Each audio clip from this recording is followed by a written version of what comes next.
Happy weekend, everyone. This is Kevin, and you are listening to the 23rd installment of the weekend edition of the PT Guru podcast. Today, we're going to talk about what goes into being a certified quality inspector. My name is Kevin Radzik. I've been involved in the field of calibration, measurement, and metrology for over 20 years. On the PT Guru podcast, we discuss these topics and more, like quality and equipment and how all this impacts your life. My intent here is to educate and inform, but most of all is to get you to think for yourself and not just blindly listen to the system. So I welcome you to the PT Guru podcast. All right, so this is the weekend edition of the podcast, which is also a bit of a VCast. We put this up on YouTube, Facebook, some other places where you can check it out. But during the week, we do an audio-only version of the podcast, and there we're talking about iTunes, Stitcher, Spotify, SoundCloud, all those great places where you can just download, listen to it on the go, in the car, out for a jog, walking the dog, whatever the case may be. And so I figured tell you what we talked about this week, so if something sounds good to you, you can go get caught up on it. And this week, we talked on the Monday about calibration software. A lot of people think there's like this turnkey magical system out there that's just going to do everything for them. I'm sorry, but in my experience, it really just doesn't exist. There's a lot of work you got to do to implement a new calibration software program to meet up and match up with your program. Then on Wednesday, we talked about anemometers. Great stuff there. How do they work? How do they actually measure? And there's a lot of challenges when it comes to actually performing the calibration on and using anemometers. So we kind of talked about some of those things. It's really can be a unique piece of equipment, not like a lot of the other things we deal with out there in metrology world, and the uncertainties associated with them are quite large compared to a lot of other measurements that we're used to performing. And then on Friday, we kind of talked about this idea of putting together the pieces. So you've got a calibration program, so you send your stuff out, then what do you do? What comes next? What's the other pieces to this whole puzzle? And that's definitely something that maybe people aren't looking at quite as closely as maybe they should be, and various industries are really starting to kind of make you do more in this space. So something to really get your mind around, start thinking about. So some content for the weekend. We're talking about certified quality inspector. Now this is an ASQ certification. A little while back, I did one of these weekend podcasts and did a little ebook and some other things talking about what it takes to become a certified calibration technician, and got a lot of good feedback from folks about that. But I also got a lot of feedback from some folks who said, you know what, I've only been doing this for a couple of years, but I'd really like to get something under my belt. I'd really like to have some kind of certification, something that I'm able to bring to the workforce to say, hey, I do know what I'm doing. I've got some experience. I've got some abilities. Unfortunately, the ASQ Certified Calibration Technician exam requires that you go through a 5-year sort of waiting process. Now, you can have 2 of those years waived if you've got technical school, if you've got higher degrees in education, and that can help with that whole process. But if you're not in that spot, there's another way you can maybe work on getting a certification under your belt, and while you're working towards that whole certified calibration certification. And it's called the Certified Quality Inspector. Now, don't let the title of it scare you. Certified Quality Inspector actually has a lot to do with calibration and metrology. We'll kind of get through what it all means and what it's about here in just a moment. But it's a great certification. And the really cool thing with this particular certification is it doesn't require any recertification. It is a lifetime cert. So if you've got 2 years under your belt, if what we talk about here in the actual body of knowledge seems like it's doable for you, there's a lot in here. I will promise you that. This might be something to really think about to kind of get your feet wet, get an ASQ certification under your belt, know what to expect of the testing process, what goes into it, what it's all about, what's just important about it, how you're going to go through it, and just get an idea of what it's really all about in the long term. It might be something for you. You may take this thing and say, no, I am out. It's just not the kind of thing I want to do. But like I said, 2 years experience level. Now that 2 years here gets to be a little bit easier than what's typical with these certifications. With this particular exam, you can have 2 years on the job.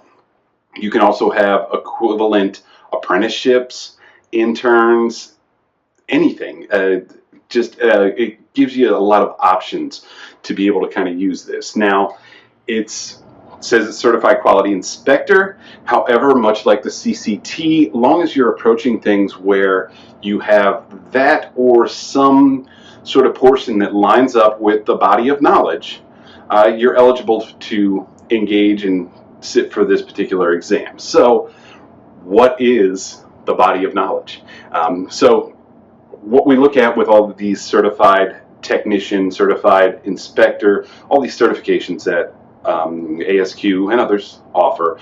ASQ typically has some kind of what they refer to as a body of knowledge associated with the actual test. What to expect in kind of an outline form, where it tells us kind of, okay, you need to have knowledge of these sort of things, these sort of abilities, the ability to do certain calculations, the ability to understand certain things. And they publish this so that you know kind of what you're looking at. And if it gives you the ability, without digging into all the study materials, to understand what it's all about. Now, speaking of study materials, for the ASQ Certified Quality Inspector, they have a book, the Certified Quality Inspector Handbook, how appropriately titled, that you can purchase at a reasonable cost. And 90% of the stuff on this test is covered in that book. The other 10% are things like calculations, so they're covered in the book, but just not exactly.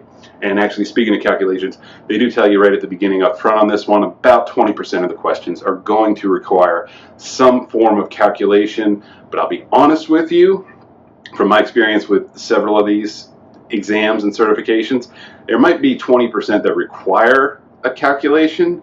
But in all honesty, if you kind of know what you're looking at and you can play the answers backwards, you don't need to calculate all 20%. You probably have to calculate something in the 5 to 10% range, because if you know what you're looking at, you'll pretty much know that, oh, yeah, that's kind of what the answer should be. But anyway, getting right into the body of knowledge.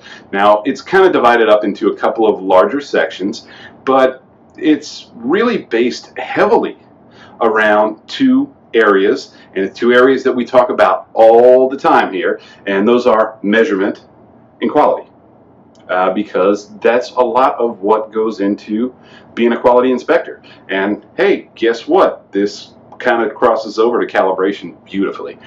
So we're going to look at some basic measurement instruments first, and these are going to be things that break up into a couple different categories, and you just got to know what those categories are. So we look at things like variable gauges, and these are micrometers, calipers, dial indicators, CMMs, things that move effectively. Then we look at things like attribute gauges. These are what we often call hard gauging, things like thread plugs and rings, pin gauges, radius gauges, all those kind of things that they're hard gauges. They don't move, therefore they're not variable. Then we look at transfer gauges. This is something that you set up and then use to transfer sort of a measurement. So telescoping gauges, spring calipers, those kind of things are common in this area. And then we'll look at the different types of measurement scales. This kind of goes into your like things like calipers that come in a couple different varieties. You got your dial, you got your digital, you got your veneers. So really basic measurement instrument classifications to start us out. From there, we're going to look at sort of specialized gauging and devices like various electronic tools. And here we're talking about multimeters and oscilloscopes, pyrometers or digital thermometers, those kind of things. Automatic gauging kind of systems, laser, X-ray, vision systems, those kind of things. Pneumatic components, pressure gauges, air columns, air rings, those kind of things.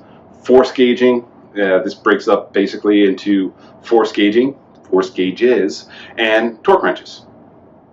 Straight ahead there. And then various environmental, easy for me to say, various environmental instrumentation, stuff that you're going to use to monitor the environment you're doing inspections in. So this could be hygrometers, this could be chart recorders. Don't see those quite as often as we used to, but most frequently what we're going to see is temp and RH data loggers. Those should be pretty familiar to you. Once again, simple stuff with the gauging sort of aspect of things. We look at, the selection of gauging, the handling of gauging, and how we use things. So what more appropriate than how we use things than to start with something as ancient as the 10-to-1 rule and understand what that means. We're talking test accuracy ratio. Talked about that before. Look it up in the podcast. Gauge selections. How do we actually pick the gauge we want? We've got features, we've got characteristics to be measured, we've got applicable tolerances, accuracy, the environment we're using them in. How do we pick those sort of things? And what kind of measurement are we going to be performing? Are we talking about a direct measurement? Are we talking about a differential measurement? Are we talking about a transfer sort of standard? And then looking at gauge handling, preservation, storage. Most of this stuff is really common sense. It's, how are we going to handle these things? How are we going to clean them? How are we going to store them for the long term to make sure everything is doing what it's supposed to be?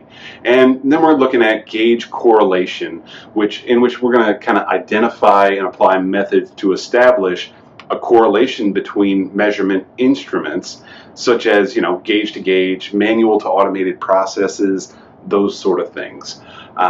They actually dig into a section on here directly related to surface plates because they are kind of integral to the idea of performing inspection. So you need to know a little bit about surface plates, what they are, things that you use with them, height gauges, V-blocks, other things that just directly kind of pertain to using surface plates. And then on top of that, you understand the basic care of a surface plate, cleaning, calibration, lapping of the surface plate, what goes into all that kind of stuff. From there, we'll talk about angle measurement instruments. These you should be pretty familiar if you're in calibration or if you're in inspection. Basic ideas of things like protractors, sine bars, angle blocks, and how to basically the knowledge of them, not so much on anything beyond that. Might ask you some interesting things about sine bars just because of how they work, but other than that, pretty straight ahead on those. So then we'll look at the idea of some specialized inspection equipment. So look at the idea of specific measurements and how we go about those measurements. And these are really pretty simple and straight ahead as well. Now, a lot of stuff on this, but it's really pretty common sense if you've been around it for even just a couple of years. So specialized inspection equipment. How do we measure mass? Well, we use weights, balances, scales, all those kind of things.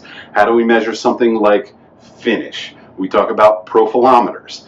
Measuring shape and profile. So here we look at optical comparators and roundness testers, precision spindles, profile tracers, those sort of pieces of equipment. Then we go to strictly optical equipment and optical comparators, optical flats. Talk about those a little bit. Microscopes. How do you go about using it? How do you apply the knowledge of what is a microscope and how a microscope actually works?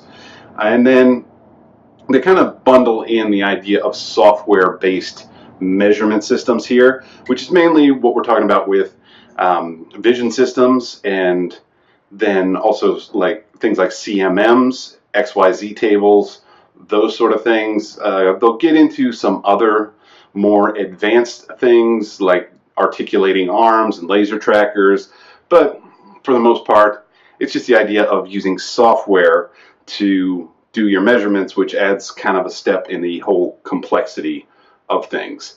And then we talk about the actual measurement of things like slope and slant with various equipment, talking about mechanical and laser setups at that point.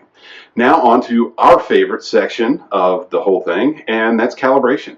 And so if these titles kind of sound a little bit familiar, it's because they should, because they come straight out of the CCT, Certified Calibration Technician, body of knowledge. So, hey, we've got things like calibration systems. What are the principles and purposes of calibration systems?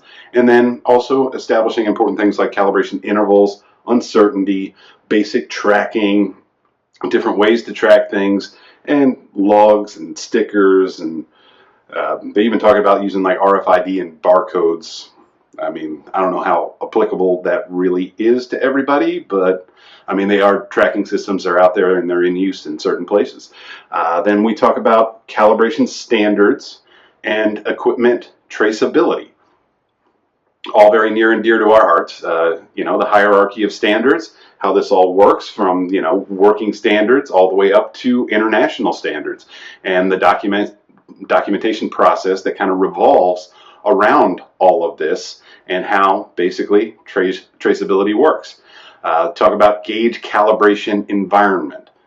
Pretty straight ahead there. Obviously we got to keep things in the proper environmental conditions for them to work properly. So when we deal with dimensional measurements, we track that temperature pretty tightly. When we deal with other things, we look at humidity, vibration, cleanliness. Super important there. Then move on to some basic stuff like out of calibration effects. How do we do reverse traceability? How do we deal with issues that arise when something's found to be out of calibration? So again, really basic stuff if you're dealing with this on a really regular basis. And then to tie up our calibration section, we look at something called MSA, Measurement System Analysis.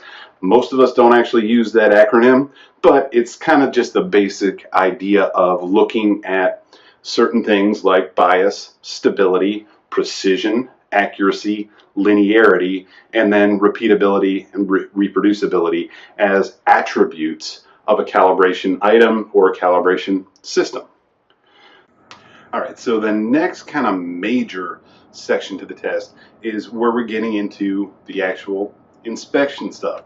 The certified quality inspector kind of comes with the territory, and we start out kind of heavy into your basic GD&T. Not getting too heavily into it, but you need to have those basic familiarities with GD&T, drawings, blueprints, if you can find one of those anymore, and model-based definitions. And here you need to understand things like the title blocks, tolerancing, revision blocks, notes, scale, size details, that kind of stuff. Also need to understand the terminology and the symbols that come with it. These are going to be defined in ASME Y14.5M. At that point, though, it's in the book, so you don't need to go and get that standard and memorize everything that's on it. No, it's in the book. Then from there, positioning and tolerancing from various drawings, part alignment, datum structure, how you kind of base some of these things on a datum point and work from that datum point. From there, inspection stuff that kind of steps out of the dimensional world, we look at sampling. Sampling, we look at things like acceptance quality limit, random sampling, lot and sample size, acceptance number, sample plan, basic sampling sort of processes. Then we look at the actual inspection plan and how we go about planning and processing actual inspections. So a few different types here. Some of the obvious ones that we look at, incoming material, first article inspection, in process, and then obviously final inspections. We need to be able to distinguish the difference between these and define what each of them actually means and what we're looking for in these things. And then we'll look at potential errors associated with inspection. Obvious things like bias, fatigue, and then also the human element, distraction, poor time management. That's never bitten anybody before, I'm sure. And then going back to our kind of calibration roots here, product traceability. How are we looking at things through the process to make sure that things are happening the way they're supposed to? So we look at age control, shelf life, FIFO systems, first in, first out, and then also things like barcoding and date codes, lot, part numbering, those kind of things to keep track of what we're dealing with. And then obviously right following that directly is the identification of non-conforming material. How do we deal with identifying that we've got some issues here? So tagging, labeling, segregating. It's all good to put a tag on it, but if nobody looks at the tag, who cares? So we got to get it out of the way. Then obviously level of severity, and kind of apply this to different product features and defects, usually in some kind of scenario where you say, okay, here's the situation. Would you consider this what kind of defect would you consider this? Is it critical? Is it major? Is it minor? Pretty straight ahead stuff there if you're familiar with doing some even minor inspection work. And then the disposition of non-conforming materials. Here we look at different ways of dealing with the situation. Are we going to rework it? Are we going to reprocess it? Or are we going to just inspect it again and maybe do so with some better equipment? Are we going to just scrap it, throw it away? Is the customer going to say, hey, I'm okay with that, it's fine? And how are we going to determine what level applies to that? And sometimes we look at things like material review boards or other authorities that have the ability to make those decisions, or the authority to make those decisions. From there, testing methods. This is basic stuff, but it's important to be able to distinguish between the different types of testing methods and kind of define which one is going to be used depending on the situation. So we have things like non-destructive testing, X-ray, eddy current, ultrasonic, dye, particle, magnetic particle, optical, visual, those kind of things. And then we have our destructive testing. It's everybody's favorite, where we get to break stuff. Kind of fun to me. And then we look at tensile force testing, drop tests, those kind of things. And then there's functionality testing. Again, tension, torque, leak checks, compression. How does it hold up? And then, especially when we look at materials construction, we look at hardness testing and some of the different types of hardness testing, where we have Burnell, Rockwell, durometer testing, and then micro hardness as well. Different scales, different sort of methods looking for different things. And then back to kind of the software idea, because that's kind of one of the things that they brought more into this more recent version, is getting into some of the software kind of aspects of what is in measurement, what is in inspection at this point. And so we look at things that go into the ideas of software, like safeguarding, functional checks. How are we making sure it's working right? Comparison of test results versus other known sample, identification of various attributes and parameters.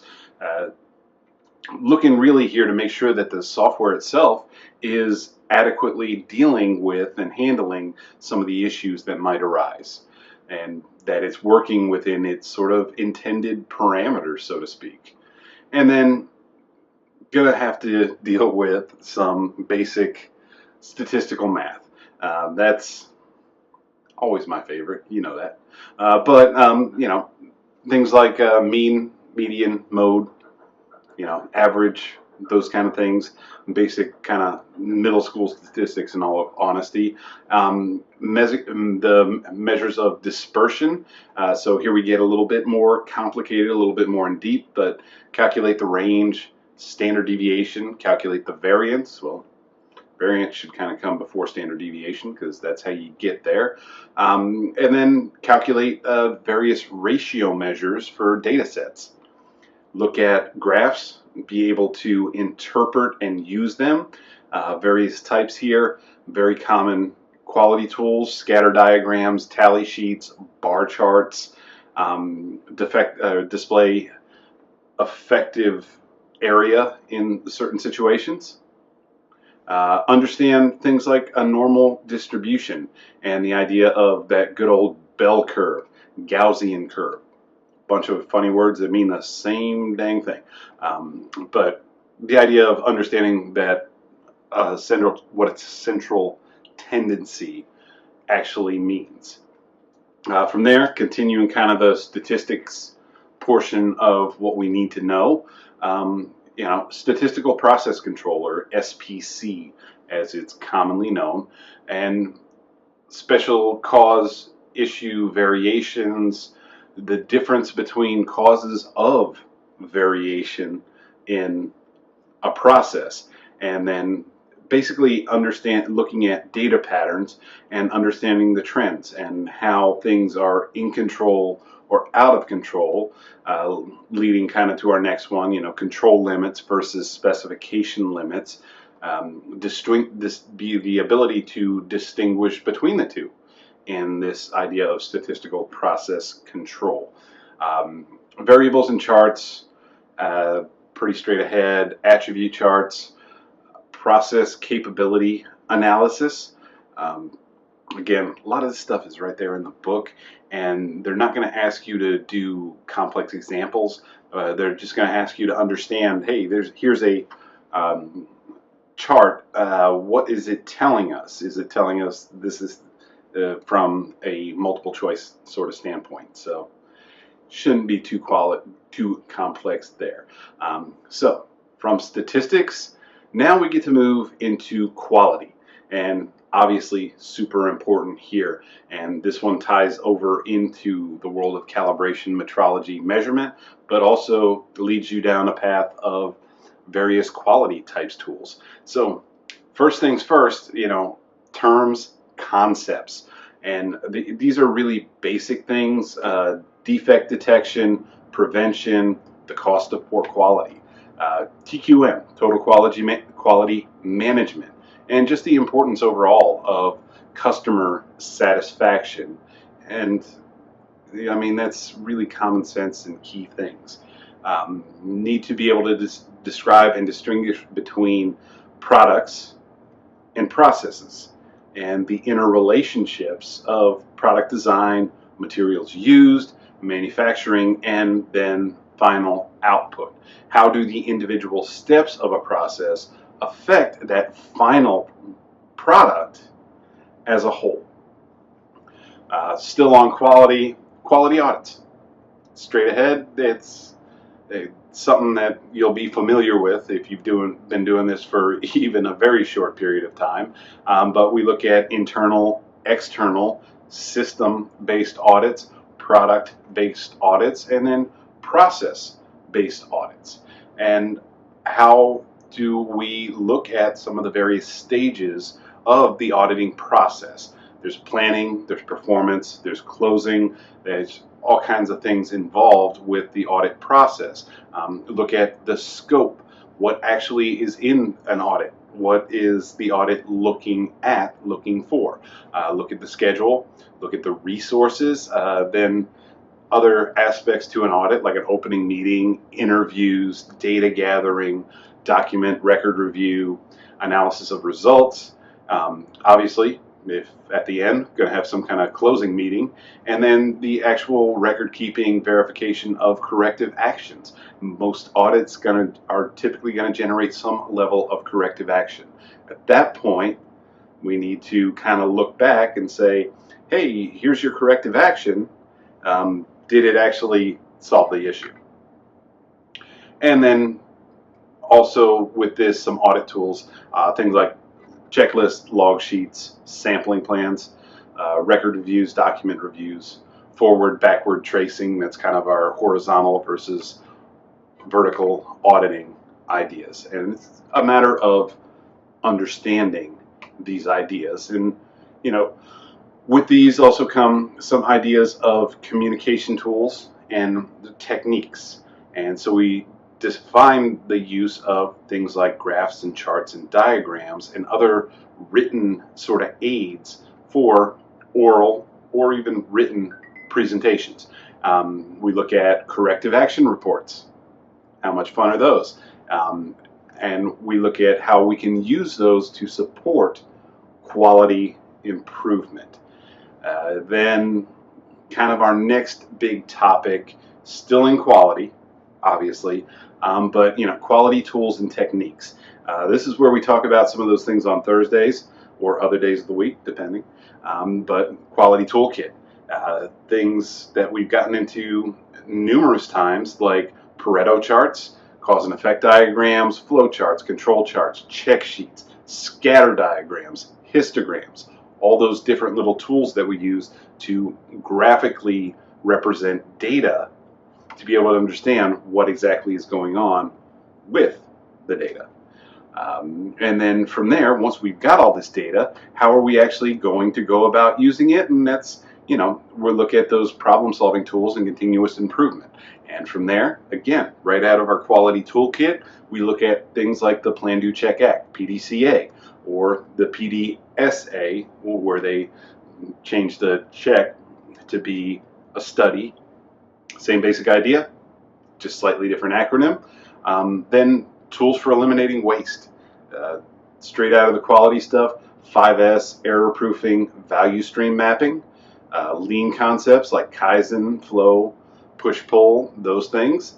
6 Sigma, right out of our toolkit again.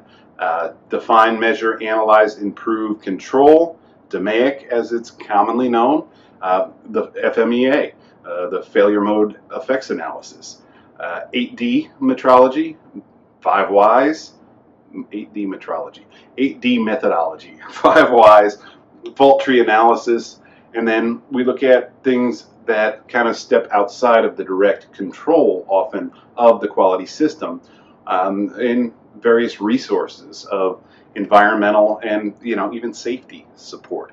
Define things, looking at things like SDSs and MSDs and PPE, those sort of things as well.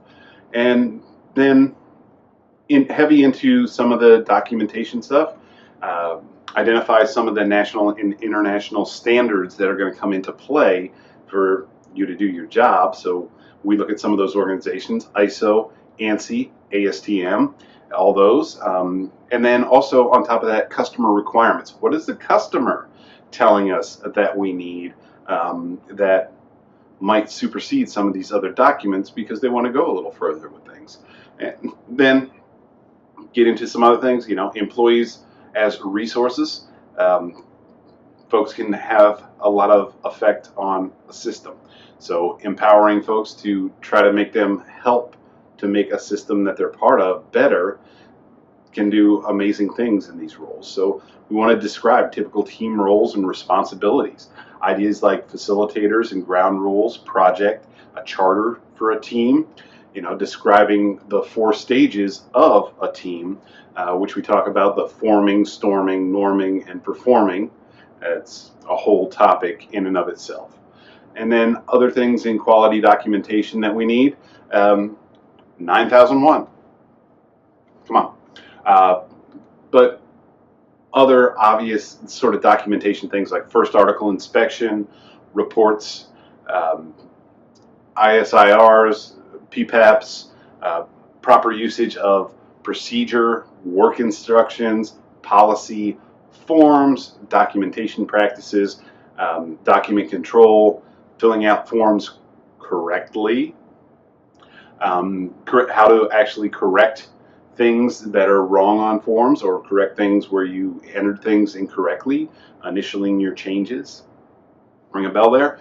A lot of stuff here in that quality section, but again, it's stuff that you need to know, and even at this level, you should be familiar with. And if you've worked within some of these structures, you probably are familiar with these things. Now, I know this sounds like a lot, especially for an exam that you've only got to have 2 years experience to be able to sit for. But that's part of why it's a lot, because they want to prove that, in 2 years, you've really come a really long way.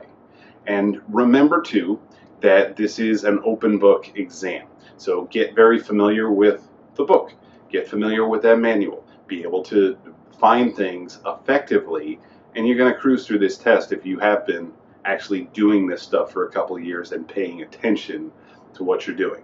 Now, the book for this particular test is the Certified Quality Inspector Handbook, available from ASQ, and it covers all of this stuff and more, and really will set you up to pass this exam with absolute flying colors.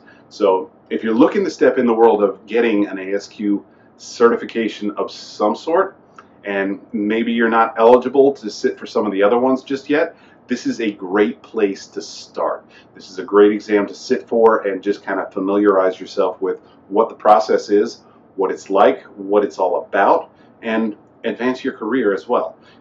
It's going to help you to make more. It's going to make you a more valuable employee to your employer, to grow, to prove that you've grown your knowledge, that you've grown your abilities. So thanks for tuning in today.